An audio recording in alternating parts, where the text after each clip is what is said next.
Hello बच्चों, आप देख रहे होगे कि आज का जो हमारा टॉपिक है वो क्या रहेगा, कॉस्ट फंक्शन। और उससे रिलेटेड हम दो टाइम ड्यूरेशन में, कॉस्ट से रिलेटेड 2 टाइम ड्यूरेशन में हम क्या करेंगे, आज का अपना टॉपिक फिनिश करेंगे। सबसे पहले आता है टाइम ड्यूरेशन की बात करें कॉस्ट के रिगार्डिंग, तो अल्पकालीन होता है समय और दीर्घकालीन। जैसे कि यहाँ लिखा हुआ आप देख पा रहे हो, अल्पकालीन और दीर्घकालीन।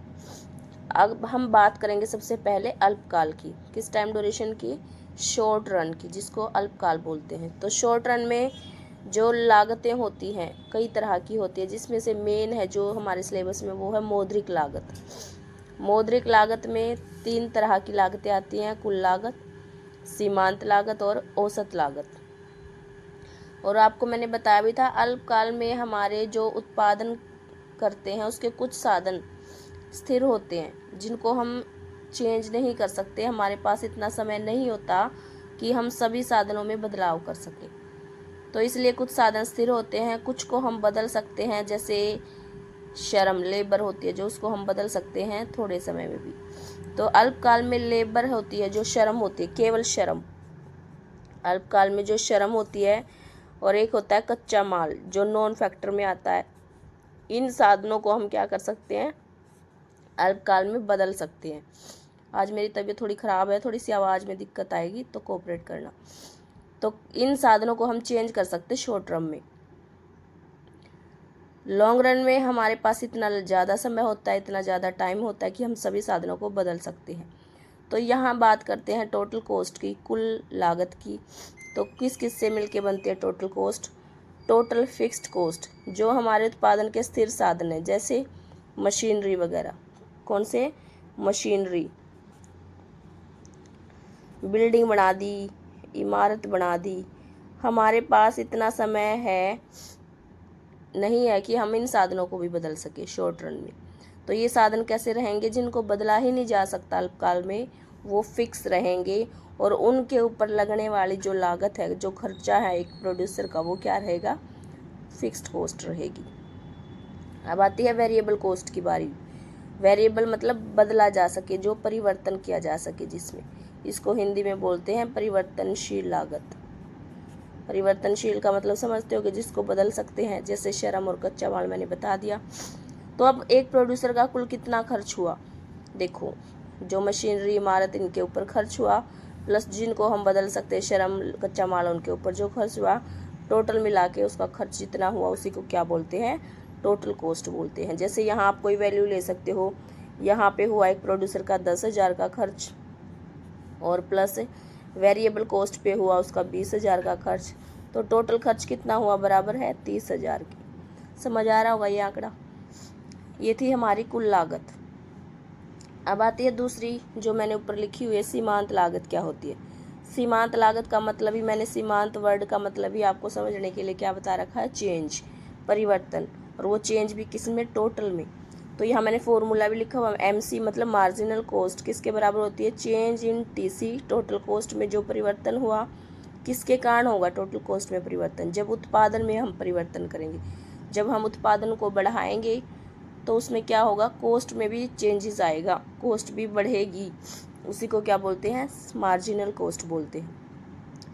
या आप इसको दूसरे तरीके से कर सकते हो, MC मतलब मार्जिनल कॉस्ट किसके बराबर है, TCN, N मतलब number of output, minus TCN -1 मतलब पिछली यूनिट कितनी थी आउटपुट की, और न्यू यूनिट कितनी है, न्यू माइनस ओल्ड बोल सकते हैं उसको भी।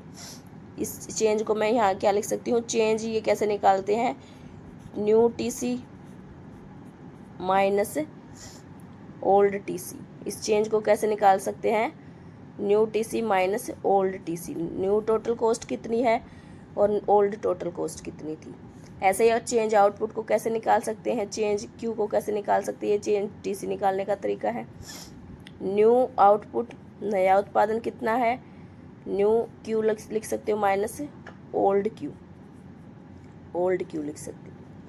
ये होता चेंज निकालने का तरीका। ये भी यहाँ न्यू TC है माइनस ओल्ड TC है, ये भी तरीका होता है। मेरे ख्याल से समझ आ गया होगा। इसकी हम एक टेबल लेंगे, टेबल से अच्छे से क्लियर करेंगे। उसके बाद आता है एवरेज कॉस्ट। औसत लागत बोलते हैं इसको हिंदी में, जो ऊपर लिखा हुआ है। AC का क्या फॉर्मूला होता है, TC mine upon Q, total cost divide by उत्पादन की मात्रा कितनी है। अब इसकी एक टेबल मैंने बनाई हुई है पहले ही, उसको दिखा देती हूँ। आउटपुट लिया हुआ है मैंने 0 से 1 2 3 4 5। अब यहाँ ध्यान से देखना टेबल में, कुछ बच्चों को कन्फ्यूज़न होती है, क्लैरिफिकेशन हो जाएगी, शायद क्लियर हो जाए। जब आउटपुट 0 है, हमने कोई उत्पादन किया ही नहीं, एक सेकेंड, सॉरी वो हेल्थ थोड़ी ख़राब है इस वजह से। जब हमने आउटपुट किया ही नहीं, फिर भी हमारी कॉस्ट कितनी आ रही है 10। इसको 1000 में ले सकते हो, लाख में ले सकते हो। क्यों आ रही है भाई, क्योंकि ये देखो कौन सी कॉस्ट है, फिक्स्ड। मैंने बिल्डिंग बना ली, मैंने मशीनरी खरीद ली, अब मैं उत्पादन चाहे करूं या ना करूं, ये कॉस्ट तो मेरी जितनी हो गई, कि जितना खर्चा हो गया रहेगा ही रहेगा, उतना ही रहेगा, इसमें कोई परिवर्तन नहीं आने वाला। अब मैं उत्पादन 1 यूनिट करूँ तो भी उतना ही रहेगा, 2 करूँ तो भी, क्योंकि देखो मेरी बिल्डिंग बनाने पे, ये मैंने बिल्डिंग बना ली मान लो, इसके ऊपर बनाने में मेरा आया था खर्चा 10,000 रुपये, और मशीनरी का टोटल खर्चा कितना आया था 10,000 रुपये, मशीनरी का और बिल्डिंग का। बिल्डिंग का आया था मान लो 5,000 और मशीनरी का आया था 5,000, ऐसे एग्जाम्पल ले लो। अब मैंने बिल्डिंग बना ली, मशीनरी लगा ली, दोनों पे 5-5 हज़ार खर्च करके, अब मैं चाहे उत्पादन करूँ या ना करूँ, क्या इस खर्च में कोई परिवर्तन होगा, नहीं होगा, ये तो उतना ही रहेगा। चाहे मैं उत्पादन करूँ या ना करूँ, देखो वो उतना ही है हर स्टेज पे। उत्पादन 1 किया तो भी उतना ही है, 2 किया तो भी उतना ही, 3 किया तो भी। क्लियर हो गया होगा। वेरिएबल कॉस्ट क्या होती है, देखो उत्पादन मैंने किया ही नहीं, 0 पे, 0 है। क्यों है 0, क्योंकि जब मैंने उत्पादन किया ही नहीं तो मैं लेबर क्यों लगाऊंगी। लेबर तो तभी लगाई जाएगी ना जब मैं किसी चीज़ को प्रोड्यूस करूंगी, ना मैं कच्चा माल लेके आऊँगी, तो मेरी कॉस्ट भी 0 ही रहेगी। फिर मैंने एक चीज़ का उत्पादन किया 1 यूनिट का, तो मेरा खर्च कितना आया वेरिएबल लेबर का और कच्चे माल का, 10,000 या 10 करोड़, कुछ भी ले सकते हो आप। यहाँ 2 किया तो 18, 3 किया तो 24, ऐसे ये बढ़ता जा रहा है। टोटल कॉस्ट मैंने बताया था fixed cost plus variable cost, इन दोनों को मिला देंगे, जोड़ देंगे तो क्या निकल जाएगा, टोटल कॉस्ट। 10 में 0 जोड़ दो 10, 10 में 10 जोड़ दो 20, ऐसे इन दोनों का जोड़, इन दोनों का समेशन टोटल कॉस्ट होता है। अभी मैंने आपको समझाया था, इनको जोड़ते चले जाएंगे, आपका एक वैल्यूज़ निकलती चली जाएंगी, इसको बोलते हैं टोटल कॉस्ट। फिर फिक्स्ड कॉस्ट, जो ये वाली कॉस्ट है, इसका डायग्राम है। एक्स एक्सिस पे हम हमेशा ये आउटपुट लेते हैं, मैंने लिखा नहीं हुआ, लिख देती हूँ। यहाँ क्या ले लिया, आउटपुट। वाई एक्सिस पे फिक्स्ड कॉस्ट कितनी होगी वो ले ली। फिक्स्ड कॉस्ट की वैल्यू कितनी है, 10 10 10 हर स्टेज पे। उत्पादन 1 किया तो भी हम 0 पे, सॉरी 0 उत्पादन था, यहाँ पे 0 पे फिक्स्ड कॉस्ट कितनी थी, 10। 1 पे भी 10, 2 पे भी 10, 3 पे भी 10, ऐसे मिलाते जाएंगे, ऐसे ऐसे ऐसे ऐसे मिल रही है, ऐसे ऐसे। 3 पे भी 10, 5 पे भी 10, 4 पे भी 10। तो इन पॉइंट्स को ऐसे मिला देंगे, सीधे स्ट्रेट लाइन एक्स एक्सिस के बराबर, ये एक्स एक्सिस है इसके बराबर, हॉरिजॉन्टल बोल सकते हो। तो ये हमारी फिक्स्ड कॉस्ट कर्व निकल जाएगी एक्स एक्सिस के पैरेलल। फिर आता है वेरिएबल कॉस्ट। वेरिएबल कॉस्ट की ये वैल्यूज़ है। जब उत्पादन 0 है, उत्पादन 0 तो वेरिएबल कॉस्ट भी कितनी है, 0। जब उत्पादन 1 है तो 10 है, यहाँ ये देखो 10, यहाँ आ रहा है 10। अब आप लोग एक बात ध्यान रखना, यहाँ तो एक का गैप है, सीधा ले ली। यहाँ हमें इनका गैप देखना है कितने कितने का है, यहाँ कोई फिक्स गैप नहीं है। तो मेरे हिसाब से मैंने 2-2 का लूँगी तो बहुत ऊपर तक चला जाएगा, 5-5 का लूँगी तो थोड़ा डायग्राम होच पोच हो जाएगा, इसलिए मैंने 4-4 का गैप लिया है। 4, 8, 12, 16, 20, 24, 4 की टेबल का गैप लिया है।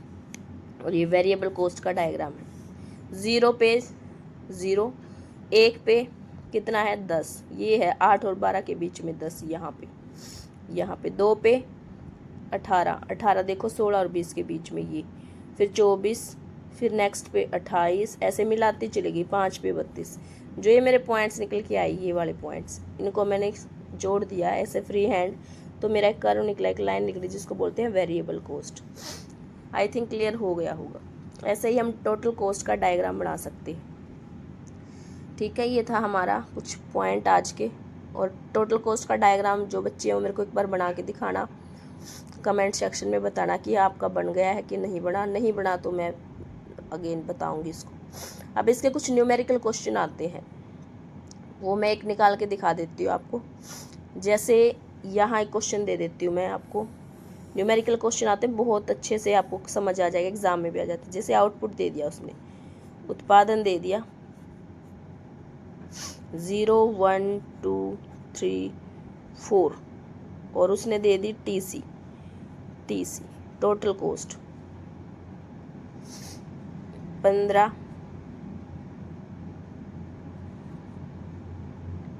28, 1 पे 28, 2 पे 32, 3 पे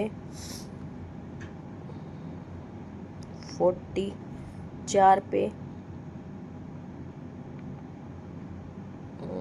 48 मान लो, ये उसने टेबल दे दी, ठीक है। ये टीसी दे दिया उसने और उत्पादन दे दिया, और आपको पूछ लिया वीसी निकालो, वेरिएबल कॉस्ट निकालो, या टीवीसी भी बोल सकते हो, टोटल वेरिएबल कॉस्ट निकालो।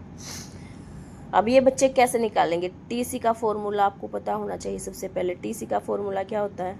वीसी का भी, टीवीसी का भी वहीं से निकल जाएगा। टीसी का फॉर्मूला होता है TFC, total fixed cost plus total variable cost, ये फॉर्मूला आता है टीसी का।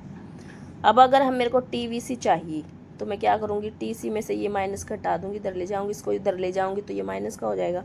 तो इसको देखो कैसे लिख सकते हैं हम, टीसी माइनस टीएफसी घटा देंगे टीएफसी, तो क्या बचेगा इस साइड? टीवीसी, टीवीसी निकल जाएगा टीवीसी। तो ये फॉर्मूला है मेरा टीवीसी निकालने का, टीसी माइनस टीएफसी।